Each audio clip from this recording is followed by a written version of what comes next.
محترم بزرگوں اور دوستوں، قدرت کے نظام کائنات پر جب ہم نظر ڈالتے ہیں تو روز روشن کی طرح یہ بات عیاں ہو جاتی ہے کہ دنیا کی کوئی بھی چیز خود بخود وجود میں نہیں آئی ہے، بلکہ اس کا کوئی بنانے والا ہے۔ ہر مخلوق کا کوئی خالق ہے، ہر موجود کا کوئی واجد ہے، ہر مقتول کا کوئی قاتل ہے اور ہر مظلوم کا کوئی ظالم ہے۔ اسی طرح ہر مکتوب کا کوئی کاتب ہے، ہر مملوک کا کوئی نہ کوئی مالک ہے۔ غرض دنیا کی ہر چیز اپنے وجود میں دوسرے کا محتاج ہے۔ اگر ہمیں فضا میں اڑتا ہوا کوئی جہاز، ہیلی کاپٹر اور راکٹ دکھائی دیتا ہے تو اسے پہلے کسی کارخانے میں تیار کیا گیا ہے۔ اگر سمندر میں تیرتی ہوئی کشتی نظر آتی ہے تو وہ بھی کسی فیکٹری میں بنائی گئی ہے۔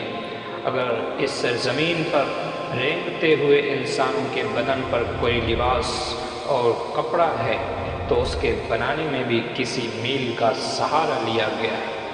جب دنیا کی کوئی چیز بغیر بنائے نہیں بن سکتی ہے تو ذرا سوچو تو صحیح کہ اتنا لمبا چوڑا نیل گوں آسمان، یہ چوڑی چکلی زمین، آسمان سے بات کرتا ہوا اونچا اونچا پہاڑ، زمین پر بل کھاتی ہوئی ندیاں، لہلہاتا ہوا یہ ہرا بھرا درخت، رنگ برنگ کے پھول اور پودوں کا وجود کیسے عمل میں آ گیا؟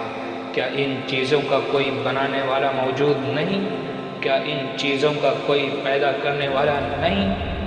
میرے محترم دوستو، ایک مسلمان عرب بدو سے پوچھا گیا، بتاؤ تم نے خدا کے وجود کو کیسے پہچانا؟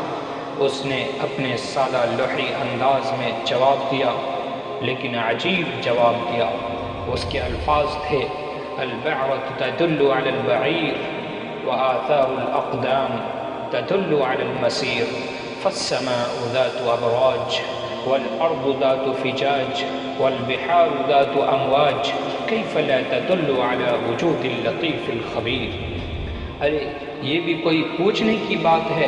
جب راستے میں گری پڑی مینگنی گزرنے والے اونٹ پر دلالت کر سکتی ہے، راستے میں قدموں کے نشانات کسی گزرنے والے انسان کا پتہ دے سکتے ہیں، تو کیا یہ برجوں والا آسمان اور بڑی بڑی گھاٹیوں والی زمین اور موجوں والے سمندر کسی لطیف و خبیر ذات خداوندی پر دلالت نہیں کر سکتے؟ اس بدو نے وجود باری پر قرآن کریم کی کوئی آیت پیش نہیں کی، نہ اپنے استدلال میں کسی حدیث پاک کا سہارا لیا۔ کوئی طاقت یا کوئی فلسفی اس کی قوت استدلال کو توڑ سکتا ہے؟ دوستو، پہاڑوں کے لعل و گوہر کی پرورش کرنے والا کون ہے زمین کے نیچے؟ دوستو ہمیں بتاؤ، پہاڑوں کے لعل و گوہر کی پرورش کرنے والا کون ہے؟ زمین کے نیچے سے منو وزن کی مٹی کو پھاڑ کر پودے کے نرم و نازک کوپل کون نکال رہا ہے؟ ایک ہی درخت سے مختلف رنگوں کے پھول کون اگا رہا ہے؟ اونچے پہاڑ کے پتھر سے پانی کا چشمہ جاری کرنے والا کون ہے؟ سبز چارہ کو خالص سفید دودھ بنا کر جانوروں کے تھن سے نکالنے والا کون ہے؟ اور ذرا ٹھاٹے مارتے ہوئے سمندر کو دیکھو، ایک طرف میٹھا پانی بہہ رہا ہے، دوسری طرف نمکین پانی جاری ہے، دونوں میں کوئی دیوار نہیں، کوئی آڑ نہیں، پھر بھی اختلاط کے بغیر مدتوں سے دونوں اپنی اپنی سمت روا دوا ہیں۔ بتاؤ اس پر کس کا حکم چل رہا ہے؟ پالتا ہے بیج کو مٹی کی تاریکی میں کون دریاؤں کی موجوں سے اٹھاتا ہے سحاب، کون لایا کھینچ کر پچھم سے باد سازگار، خاک یہ کس کی ہے، کس کا ہے یہ نور آفتاب؟ اور ذرا یہ بھی بتاتے چلنا کہ تم کو منی کے ناپاک قطرے سے کس نے پیدا کیا؟ تمہارے سارے اعضاء کو صحیح سالم کس نے بنایا؟ تم کو عقل و خرد دے کر حساس کس نے بنایا؟ اشرف المخلوقات کا درجہ کس نے دیا؟ مسجود ملائکہ کس نے بنایا؟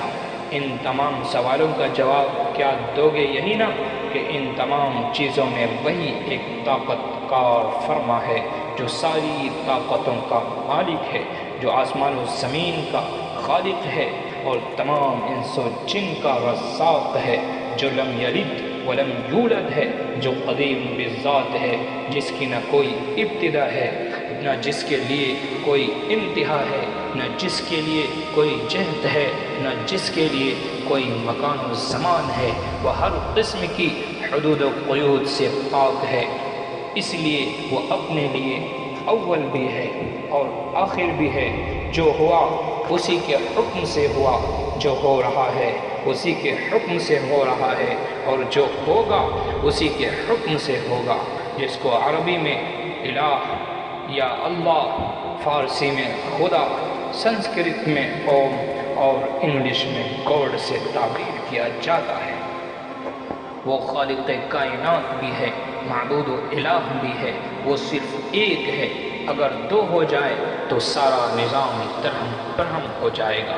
ارشاد باری ہے لو کان فیہما آلہۃ الا اللہ لفسدتا، اگر چند معبود ہوتے تو آسمان و زمین کا یہ سلسلہ بہت پہلے ہی ٹوٹ چکا ہوتا۔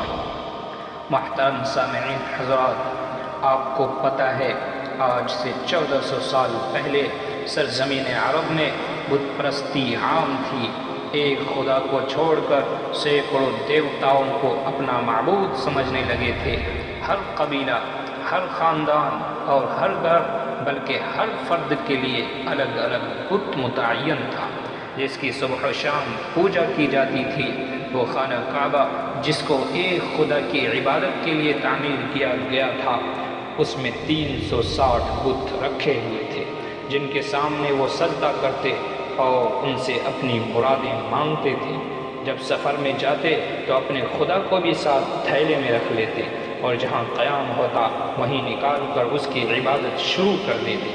اگر راستے میں کوئی خوبصورت یا اچھا پتھر مل جاتا تو اس کو اٹھا لیتے اور پہلے والے کو پھینک دیتے۔ ضلالت و جہالت اور گمراہی کا عجیب دور تھا۔ قرآن کہتا ہے ان الذين تدعون من دون الله لن يخلقوا ذبابا ولو اجتمعوا له وان يسلبهم الذباب شيئا لا يستنقذوه منه ضعف الطالب والمطلوب۔ عابد اور معبود دونوں ضعیف اور کمزور اور دونوں محتاج ہیں۔ افسوس، ارے وہ پتھر خدا کیسے بن سکتا ہے؟ اس مورتی کو بھگوان کیسے کہا جا سکتا ہے جو کوئی چیز نہ سن سکتا ہے، نہ دیکھ سکتا ہے اور نہ کچھ بولنے کی طاقت رکھتا ہے، نہ اس کو عقل و شعور ہے، نہ نفع و نقصان کا کوئی احساس، جو خود تمہارے ہاتھ سے بنایا ہوا ہے۔ ارے خدا بنایا نہیں جاتا، وہ خود بنتا ہے، وہ دوسروں کو بناتا ہے۔ یہ ڈھکوسلے چھوڑو اور اس ایک خدا کی پرستش کرو جو سب کا خالق و مالک ہے، جو سب کو روزی دیتا ہے، جو سب کو کھلاتا ہے اور پلاتا ہے، جو سب کو مارتا اور جلاتا ہے، جو کسی کا محتاج نہیں، ساری دنیا اس کا محتاج ہے۔